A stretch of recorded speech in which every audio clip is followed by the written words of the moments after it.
In this lesson, we'll talk about the what and why of strategic management. To begin with, the systematic analysis of the internal and external factors that impact an organization.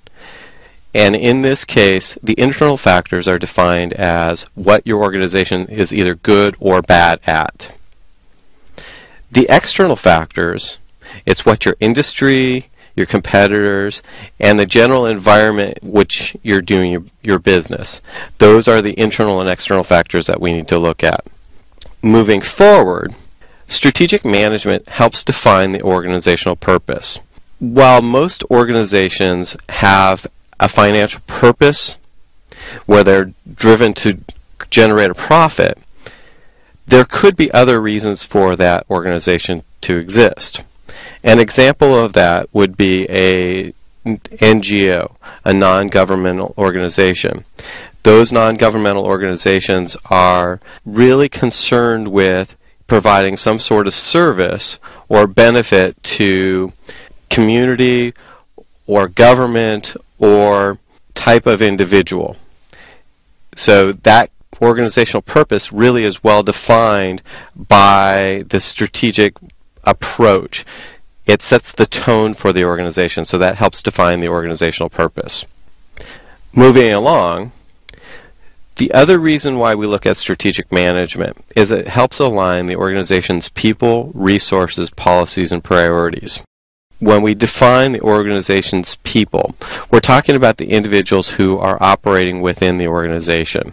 When we look at strategic management, we're making sure that these people are the ones that are going to be working toward that common purpose. Everyone understands what the net result is of that organization. With everybody understanding what the purpose of the organization is, it also helps align the resources of that organization. And when we talk about the resources of the organization, we're talking about the financial resources, we're talking about the ability to get supplies moving through the supply chain and delivering it out to an end product. When we're looking at policies, it's about how the organization is driven. The policies provide the organization a structure for how it's going to be governed. And with this idea or concept of strategic management, the policies really do dictate what is considered right and wrong within the organization. And we'll get into that when we get down to talking about the organizational values and how it ties with the policies. And then finally, setting priorities. Every organization will be challenged with competing priorities, and the people within that organization have to make choices. The reason why we look at strategic management as a tool for ensuring everybody is on board with what the organization is trying to do is we're making sure that people are clear what the priorities are. And if, in fact, the priorities are to achieve a final output, what you have to be able to do is you have to be able to make decisions to achieve that.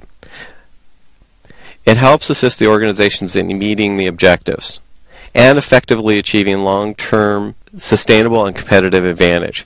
And when we talk about the long-term sustainable advantage, what we're talking about here, first of all, is being able to compete over the period of years.